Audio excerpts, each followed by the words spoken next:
예, 안녕하세요. 저는 조금 전에 소개받은 김병민입니다. 아, 예, 저는 이제 아까 말씀하신 것처럼 그 환경대학원에 있고요. 도시계획 전공 그리고 부동산 강연 쪽 그 강의를 하고 있습니다.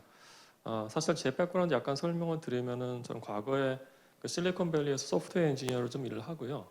근데 하버드에서는 이제 오피스 마켓 관련된 쪽으로 이제 박사학위를 받고 당시에 이제 2007년, 8년, 9년에 그 PPR이라고 그 글로벌 오피스, 그러니까 커머셜, 그러니까 상업용 부동산 연구를 하는 회사에서 일을 했습니다. 제가 담당했던 연구 파트는 이제 그 폴캐스팅이었어요. 가격 예측하는 쪽이었고요. 그리고 지금은 그 국민연금에서 대체투자심사위원, 엑스터널 카운슬러 좀 일을 하고 있습니다. 그래서 제가 지금 학계에 있습니다만은 제 경력 말씀드린 거는 그 약간 좀 여전히 좀 글로벌 그 리얼 에스테이트 마켓 관련된 동향을 좀 어느 정도 알고 있다는 관점에서 말씀드린 겁니다.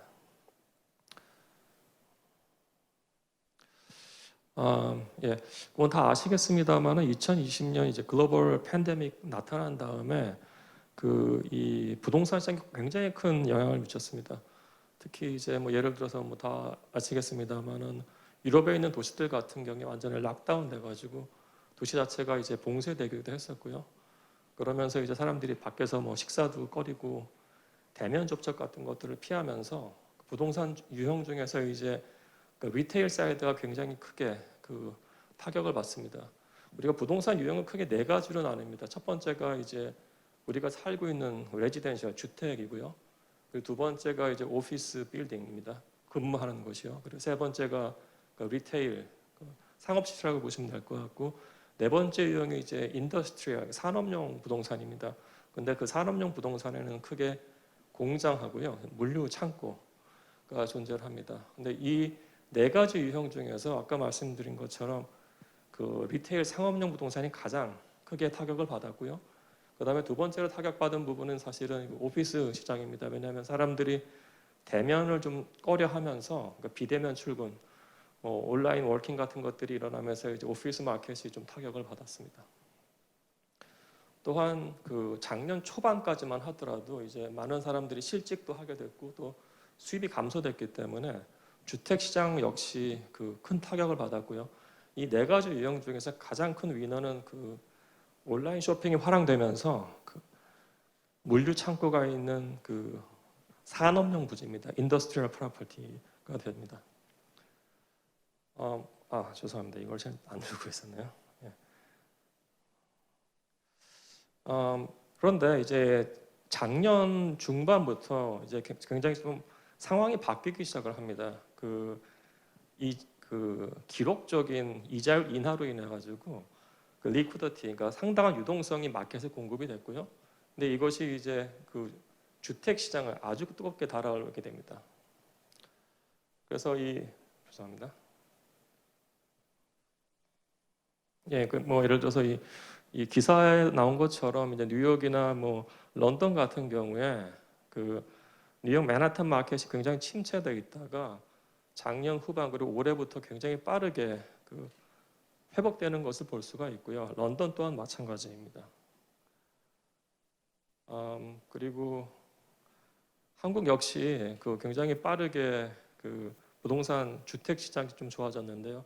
사실 한국 같은 경우에는 작년 초반과 2분기까지는 약간 좀 정체 상황이었습니다. 근데 작년 3분기부터 그 이자율 자체가 역대 최저 수준의 1% 이내가 되면서 엄청나게 빠르게 그 마켓 자체가 그 회복을 하게 됩니다. 그리고 이제 그 다음에 이제 제가 바라보는 이슈 중에 하나는 이제 그 이런 유동성이 많아지면서 전 세계에서 이제 많은 부동산들이 가격이 급등했습니다만은 이것과 동시에 나타나는 부분이 저는 이제 이 두 가지 팩터가 좀 중요하다고 보는데요.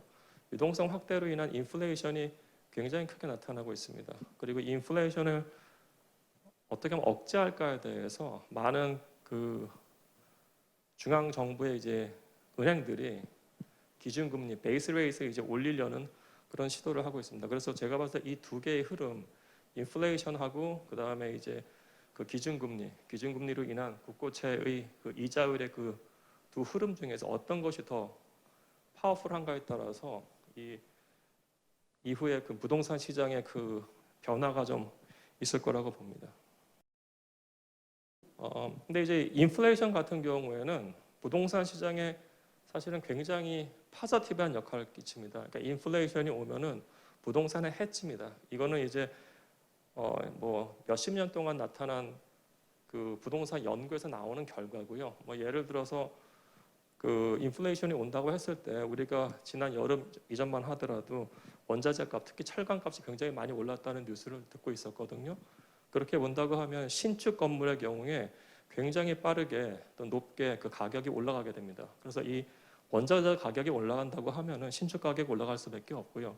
신축 가격이 올라간다고 하면은 자연스럽게 구축 시장에까지 영향을 미칩니다. 따라서 인플레이션이 크게 온다고 했을 때 부동산은 굉장히 좋은 해치 수단이 됩니다. 이 부분은 이제 전 세계적으로 그 이 부동산 시장이 어떻게 달아오르고 있는지에 대한 그 주택 그 하우징 프라이스 트렌드입니다. 그 X축 같은 경우에는 이거는 지금 히스토릭 민입니다. 그러니까 1910년부터 현재까지의 그 전년 같은 분기 대비 상승률의 그 평균이고요. Y축은 그 2021년 1분기 2021분기에 year over year, 그러니까 2020년 1분기 대비 상승률입니다. 보면 굉장히 파저티브한 라인을 볼 수가 있고요.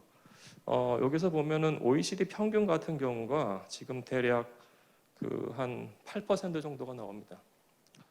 근데 이거는 이 비중은 사실은 히스토릭 민을 봤을 때, 그러니까 역사적 평균을 봤을 때 대략 4.23%거든요. 그러니까 올해 1분기에 OECD 평균 상승률이라는 게 거의 역사상 그 지난 10년간의 평균 상승률 2배를 이상으로 이렇게 오른 것을 볼 수가 있고요. 미국 역시 마찬가지입니다. 미국 역시 상당한 그 상승률을 보여주고 있는데요. 지난 분기입니다. 2021년 1분기에 미국이 12.9%의 상승률을 보여줬고요. 우리나라는 대략 6% 정도의 상승률을 보여줬습니다. 근데 이거는 그러니까 1분기 현황이고요. 이 부분은 이제 몇 개의 그 조사가 안 된 부분들이 있어서 그 2021년 2분기, 그러니까 6월달 추세를 봤을 때 그 상승률이라는 게 아까 OECD가 대략 8%였는데 지금 10%까지 상승한 걸 볼 수가 있고요. 미국 같은 경우에는 지금 거의 역사상 최저치의 상승률을 보여주고 있습니다. 대략 17.5%까지 올라간 걸 볼 수가 있습니다. 그래서 여기에는 대략 그 한 세 가지 정도의 그 트렌드가 나타나는데요. 그 아까 말씀드린 것처럼 이제 굉장히 높은 수준의 그 가격 상승률입니다. 이게 보시면은 이 OECD 평균이 국가별 평균입니다. 그리고 미국의 17%라는 수준은 그 한 국가가 한 17% 올라갔다는 것인데, 근데 이 부분은 이제 그 이 안에는 대도시도 있고 작은 도시들도 있거든요.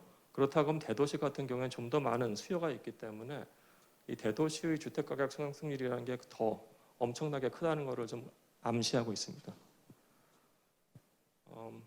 그리고 이제 또 다른 트렌드 자체는 아까 말씀드린 것처럼 X축이 그 히스토릭 민이고요. 과거의 어떤 부동산 상승의 패턴이고 Y축이 그 해당 분기의 상승률이라고 했을 때 둘 간의 코릴레이션이 굉장히 높다는 것입니다. 상관관계가. 따라서 과거의 부동산 가격이 상승하는 국가가 더 많이 상승한 것을 볼 수가 있고요.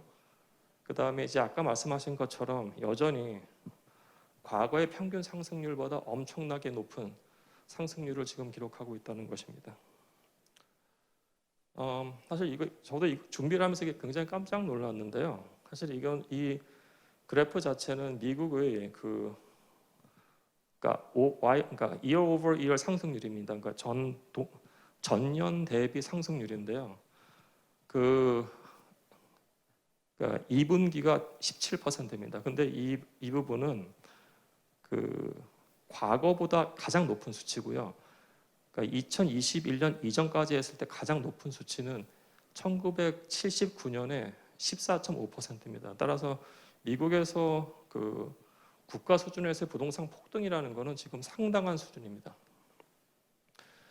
그리고 그러니까 여기서 그 라인 자체가 이 파란색 선은 그 명목 가격입니다. 근데 인플레이션을 고려한 실질 가격이 지금 주황색인데요. 주황색으로 봤을 때도 역시 대단한 수치임을 볼 수가 있습니다. 따라서 미국에서 계속 나오고 있는 이야기는 이게 버블이냐 아니냐에 대한 논의가 굉장히 많고요.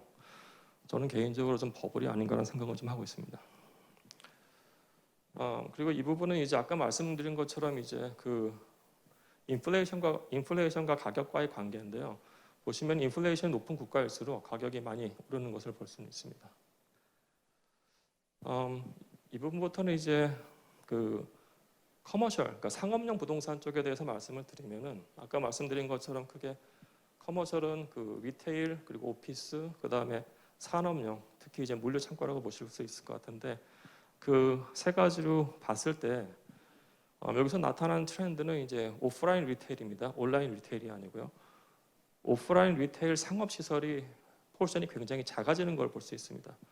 그러니까 2010년만 하더라도 그 리테일은 그 인베스터들이 되게 좋아하는 타입 중에 하나였습니다. 당시에 대략 23% 정도 차지했는데요. 지금 오프라인 리테일이 차지하는 비중은 11%에 불과합니다. 뭐 다 아시겠습니다만은 온라인 쇼핑몰과의 경쟁에서 오프라인 리테일에 대한 관심이 떨어진 것입니다. 그리고 이제 두 번째 트렌드는 거의 역으로 온라인 쇼핑이 굉장히 활성화된다고 하면은 당연히 물류 창고에 대한 수요가 높아지기 때문에 이 산업용, 특히 물류 창고와 관련된 관심이 굉장히 많아지고요. 리테일과 역으로 이 산업용 부지에 대한 그 투자 비중은 10%에서 22%로 2배 가까이 증가한 걸 볼 수가 있습니다. 그리고 이제 오피스 비중이 좀 적어지고요. 레지덴셜은 여전히 약간 상승 중에 있습니다. 이 부분은 이제 가격 트렌드인데요. 이 가격 트렌드에서도 그 패턴이 그대로 나타나고 있습니다. 그 리테일 같은 경우에 사실 리테일 같은 경우에 작년에 코로나 때문에 망가진 게 아니고요. 리테일이 이제 패러다임이 바뀌기 시작한 거는 2010년대 중반부터입니다. 그러니까 예를 들어 가지고 가장 큰 쇼핑몰 리츠라고 할 수 있는 사이먼 프로퍼티 그룹의 주가 추이를 보면은 2016년 7월부터 꺾이기 시작합니다. 사실은 그걸 봤을 때 리테일 자체의 패러다임 변화는 이미 2010년대 중반부터 나타났다고 볼 수가 있을 것 같고요. 여기서 다른 선들은 굉장히 꺾입니다. 오피스도 마찬가지고 그 리테일도 꺾이는데 가장 계속 상승하는 선이 그 노란색 라인인데 그게 아까 말씀드렸던 물류 창고와 관련된 산업용 부동산입니다. 그리고 이 부분은 그 거래량에 대한 것들인데요. 거래량 같은 경우에 그 2020년에는 대부분의 거래량 자체가 감소했습니다. 이 부분은 이제 1919년 대비 2020년의 거래량이고요. 지금 보여드린 슬라이드는 대부분이 글로벌 부동산에 대한 트렌드입니다. 특히 이 안에서는 이제 호텔이라든지 리테일들이 굉장히 거래량이 빠진 것을 볼 수가 있습니다.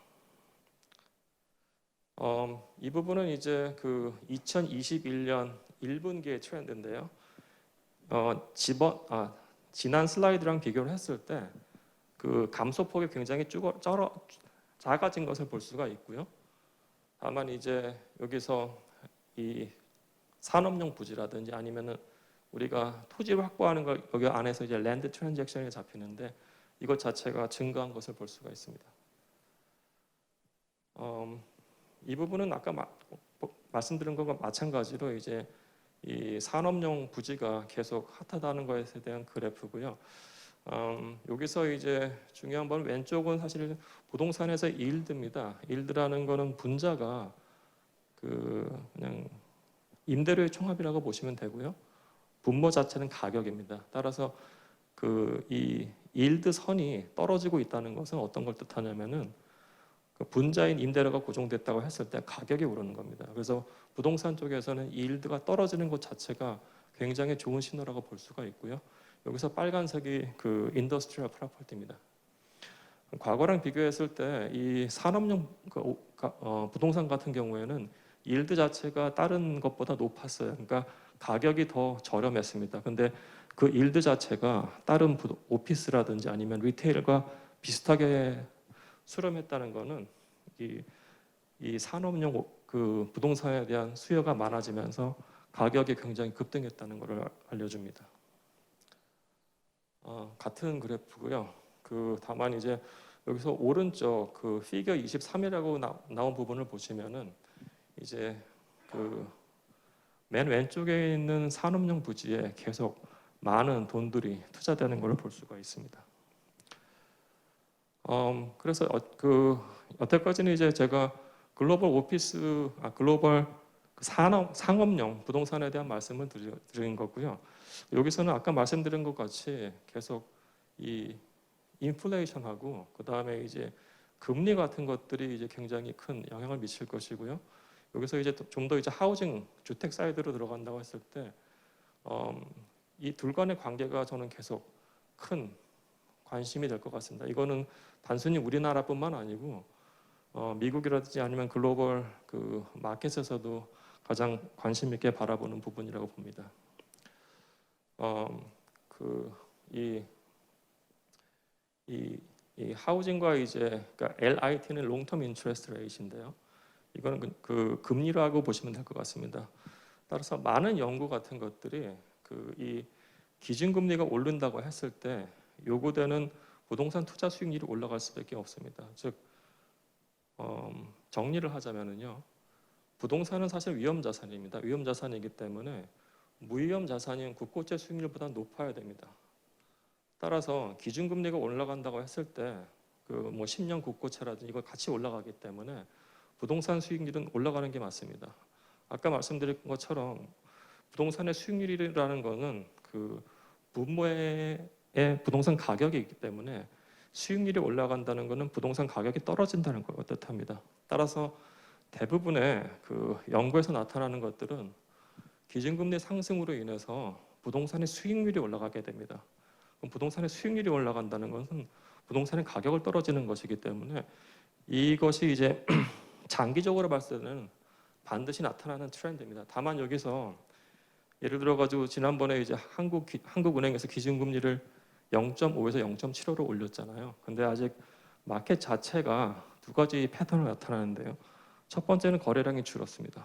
근데 신고가가 속출을 하면서 인덱스 자체는 올라갔어요, 사실은요. 그럼 우리가 이걸 어떻게 바라보느냐의 문제입니다만은 제 관점에서는 그 부동산에 참여하는 사람들은 그 백월드 루킹 퍼스펙티브가 있습니다. 그건 뭐냐면은 과거를 바탕으로 해서 본인들이 판단을 해요. 즉 과거에 부동산 가격이 계속 상승하는 트렌드가 잡혔다고 하면은 어떤 외부의 샥이 온다고 하더라도 그 패턴이 약간 일정 기간은 같이 갑니다. 즉 금리가 올렸음에도 불구하고 사람들이 계속 시장에서 뭔가 거래를 한다는 것은 과거지향적 패턴이 나타나는 것이고요. 근데 이것이 어느 순간은 꺾이게 될 겁니다. 그래서 이제 이 주택 가격하고 기준금리에 관련된 이슈들은 지금 계속 나타나고 있습니다. 뭐 예를 들어서 이제 캐나다 같은 곳에서도 이자율 상승률에 대한 뉴스라든지 아니면은 영국에서도 이제 몰기지 이자율 결국은 이게 기준금리하고 연관이 되어 있습니다. 이런 이자율이 상승될 때 영국의 주택 시장도 조정을 받을 것이다. 그런 뉴스가 계속 나오고 있습니다. 이 부분은 이제 아까 제가 말씀드린 것처럼 그 한국의 주택 가격하고요. 그리고 이제 베이스 레이트 기준금리와 관련된 그 그래프입니다. 여기서 노란색 라인은 강남 지역의 아파트 가격이고요. 파란색 라인이 이제 서울 전역의 아파트 가격입니다. 그냥 뭐 여기서 그래프에서 볼 수 있듯이 강남 같은 경우에 첫 번째 이제 서울시 전역보다 먼저 움직입니다. 그러니까 어떻게 보면 약간 트렌드 세터 같은 역할을 하겠죠. 그리고 상승폭이 좀 더 높고요. 다만 그 강남이건 서울이건 간에 이 기준금리의 영향에 따라서 아파트 가격 자체가 굉장히 빨리 변화하는 걸 볼 수가 있습니다. 맨 왼쪽에 보시면은 그 주황색 라인인 기준금리가 2008년 글로벌 위기를 맞았을 때 한국은행에서 6개월 안에 0.5%에서 2%까지 떨어졌습니다. 이 당시에 글로벌 위기로 인해서 강남의 아파트 가격은 대략 20%가 떨어졌었거든요. 근데 한국은행에서 이자율을 낮추면서 325 bps 낮추면서 강남 아파트 가격 또는 서울 아파트 가격이 바로 금융위기 전 수준으로 돌아갑니다. 이제 우리나라가 그때 굉장히 대응을 잘했고요. 그러면서 아파트 가격이 어느 정도 유지를 하다가 그 2010년 6월부터 한국은행이 이자율을 올리기 시작합니다. 이자율을 올려서 2011년 6월까지 1년 동안 200bp에서 302bps로 1.25%를 오릅니다. 그럼 그때의 그 기간의 부동산 가격 트렌드를 보면은 굉장히 가격이 빠집니다. 대략 한 7%까지 빠지고요. 근데 이제 2012년 7월부터 지속적으로 그 기준금리가 남아나기 시작합니다. 엄청나게요. 그러면서 가격 자체가 굉장히 올라가는 트렌드가 나타납니다. 그리고 저는 이제 지금 우리가 한국은행의 기준금리 트렌드라는 거는 그 미국하고 좀 같이 봐야 될 필요성이 좀 있다고 봅니다. 여기서 왼쪽 부분은 그 파란색이 이제 우리나라의 기준금리고요. 그다음에 주황색이 이제 미국의 기준금리입니다. 이 둘간을 봤을 때 아주 짧은 기간, 예를 들어서 2018년과 19년 한 20개월을 빼면은 항상 우리나라의 기준금리가 미국보다 높았습니다. 평균적으로 150bps가 높았습니다. 사실 그게 맞고요. 왜냐하면은 우리나라가 미국보다 약간 그래도 위험한 국가이기 때문에 투자자 관점에서요. 그 위험도가 리스크 프리미엄 자체가 기준금리에 반영이 되는 게 맞습니다. 만약 그렇지 않고 우리와 미국의 기준금리가 같다고 하면은 제가 투자자여도 한국에 있는 자산을 팔고 미국으로 투자할 가능성이 높아지기 때문입니다. 그런데 이제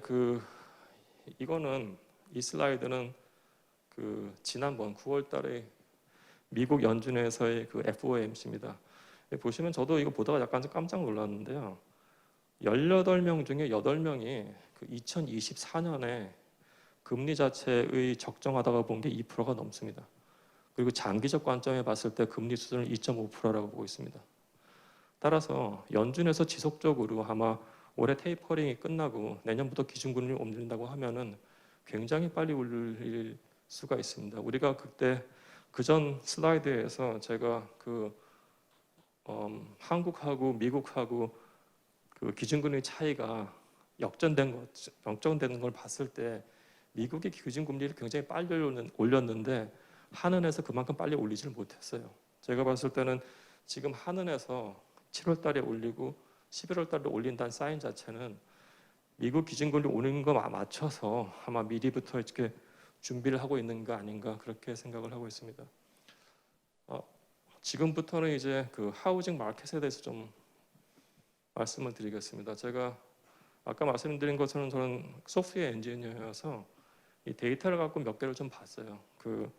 우리나라 국토부에서 굉장히 좋은 데이터를 많이 발표를 합니다. 그러니까 2006년부터 현재까지의 모든 실거래가 데이터를 발표를 하고 있고요.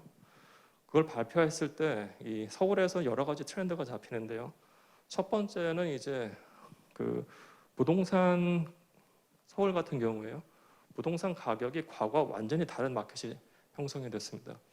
예를 들어서 지금 이 슬라이드는 그 15억 이상 아파트의 거래량에 대한 겁니다. 그러니까 우리가 일반적으로 부동산 업계에서 고가 주택을 얘기할 때 그 시점에서 거래된 것들이 상위 10% 레벨을 고가 아파트라고 합니다. 근데 우리가 15억 같은 경우에 지금 대출이 안 나오거든요. 그럼 인지적으로 고가 아파트라고 생각할 수도 있겠습니다만은 서울시 전체를 봤을 때요. 2021년 2분기 때 15억 이상 아파트가 차지하는 비중이 15%입니다. 그 얘기는 뭐냐면은 그 글로벌 리얼 에스테이트 마켓 관점에서 봤을 때 15억은 고가 주택이 아니라는 얘기예요. 근데 15억 아파트 이상이 거래되던 비중 자체가 불과 5년 전만 하더라도 그 5%대 이하입니다. 2%대입니다. 따라서 마켓 자체가 완전히 바뀌었다는 걸 볼 수가 있고요. 이거는 이제 강남구의 30억 이상 아파트에 대한 트렌드인데요. 여기서도 마찬가지로 놀라운 것들이 나타납니다. 강남구에서는 30억 이상 아파트가 차지하는 비중이 전체 거래량의 20%입니다. 따라서 강남구에서는 이 30억 아파트가 고가 아파트라고 볼 수가 없어요. 근데 마찬가지로 한 4, 5년 전만 하더라도 30억 이상 아파트가 차지하는 비중은 2, 3%밖에 되지 않습니다. 이건 고가 아파트 시장이 이제 완전히 그 안에서의 다이내믹스가 바뀌었다는 말씀이고요. 두 번째는 약간 좀 도시계획 차원에서 좀 염려되는 부분인데요. 이 부분은 서민주택의 종말입니다. 그러니까 우리가 지금 모기지를 이제 6억, 9억, 10억으로 지금 자르잖아요. 그리고 모기지를 이제 6억 이하에 대해서 얘기를 하는데, 그러면 우리가 6억이라는 시점을 어떻게 보면 서민주택이라고 볼 수 있는데요.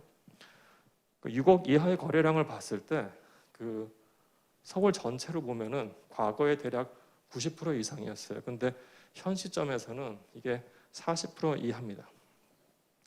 더 놀라운 부분은 사실은 이런 서민주택이 아주 집단적으로 존재하는 노원구 시장인데요. 노원구 같은 경우에는 불과 3년 전만 하더라도 6억 이하 주택이 차지하는 비중이 거의 97%였습니다. 근데 지금 이게 2분기까지입니다만 3분기를 봤을 때 50% 선이 깨졌어요. 그러니까 노원구 같은 서민주택 집단 클러스터에서도 가격 자체의 어떤 다이내믹스가 굉장히 변화했다는 걸 볼 수가 있습니다. 그리고 두 번째는 이제 이런 위기 같은 것들이 어떤 것과 연결이 되느냐인데요. 제가 봤을 때는 이제 물론 유동성이 아주 큰 역할을 했고요. 두 번째는 이제 임대차 3법에 의한 그 패러다임의 변화가 또 있습니다. 이거는 이제 그 전세 가격의 추이입니다. 전세 가격의 추이고, 그 다음에 이제 저 라인 자체가 뜻하는 것은 바는 이제 전년도 같은 분기 대비 상승률입니다. 보시면 2020년 3월부터의 그 가격 상승률이라는 게 엄청난 걸 볼 수가 있고요. 그 다음에 이것도 약간 좀 무서운 그래프인 것이, 사실은 전세 가격하고 매매 가격은 시장 자체가 다릅니다. 그러니까 부동산 시장에 참여하는 사람들은 테뉴어 초이스라고 해서 내가 전세 또는 그러니까 임대를 살지 아니면 매매를 살지를 결정합니다. 따라서 매매 가격이 오르는 기간에는 대개의 경우 전세 가격은 굉장히 정체되어 있습니다. 근데 전세가 오르는 경우에는 매매 가격이 좀 정체되어 있고요. 그 트렌드 자체가 2018년, 9년 전까지 나타납니다. 그러니까 2010년대 초반까지만 하더라도 부동산 매매 가격이 정체됐을 때 임대 가격은 상당히 오릅니다. 근데 중후반에 매매 가격이 오르는 시점에서는 파란색 라인의 그 전세 가격이 정체되는 걸 볼 수가 있습니다. 근데 2019년 이후에는 두 개가 같이 오릅니다. 사실 이거는 굉장히 과거엔 다 보지 못했던 트렌드여서, 그리고 이게 그 그래프 자체가 굉장히 그 가파르기도 하고요. 그러니까 이렇게 많은 그 뭐 아파트 시장에서의 전세 또는 매매 가격의 차이 같은 것들이 이제 다른 유형의 자산에도 영향을 미치기 시작합니다. 대표적인 게 이제 다세대 연립 같은 경우인데요. 다세대 연립 같은 경우에는 가격 변동폭이 과거에 그렇게 크지는 않았습니다. 근데 대개의 경우에 5% 이내입니다. 연평균 성장률. 근데 지금 10% 이상 성장률이 됐다는 것은 마켓에서 역시 아까 말씀드린 것처럼 어떤 다이내믹스의 변화, 그런 것이 나타나고 있다는 어떤 것 같고요. 이 부분은 넘어가겠습니다. 그다음에 또 다른 트렌드는 뭐냐면요, 그 신축 아파트에 대한 프리미엄입니다. 그러니까 여기서 신축 아파트라는 거는 특정 시점을 기준으로 했을 때 과거 5년 동안 나타났던 아파트들을 뜻합니다. 그래서 이 신축과 구축 아파트 간의 가격의 차이 같은 것들을 신축 아파트 프리미엄을 볼 수 있는데요. 서울 같은 경우에 과거에 이 프리미엄의 차이가 대략 20%였습니다. 근데 지금은 이게 거의 40%가 넘습니다. 즉, 제 개인적으로 봤을 때는요, 사람들의 소득 수준이 올라가면서 신축 프리미엄에 대한 그 가치가 굉장히 높아가고 있다는 걸 볼 수가 있는 것 같습니다. 이게 제 마지막 슬라이드고요. 그러니까 제가 이제 아까 서두에서 미국에서 했던 일을 말씀드렸던 거는 그 예측 모형을 합니다. 다양한 이퀘이션들을 여러 개 구조 방정식으로 돌리는 것들이 있는데요. 예를 들어 수요 방정식, 공급 방정식, 그리고 임대료 방정식, 그리고 이제 그 일드와 관련된 방정식들을 돌렸을 때 이 단순한 시나리오입니다. 그러니까 이자율이 한 1.5%까지 상승한다고 했을 때 서울 전역의 가격 같은 것들이 대략 10에서 17% 정도 좀 하락할 가능성이 있다고 봅니다. 이 부분은 이제 다른 조건들은 다 동일하다고 했을 때요. 그래서 지금 기준금리 상승이라는 것이 사실 좀 우리가 좀 염려해야 될 부분이 아닌가 그렇게 생각이 됩니다. 예, 감사합니다.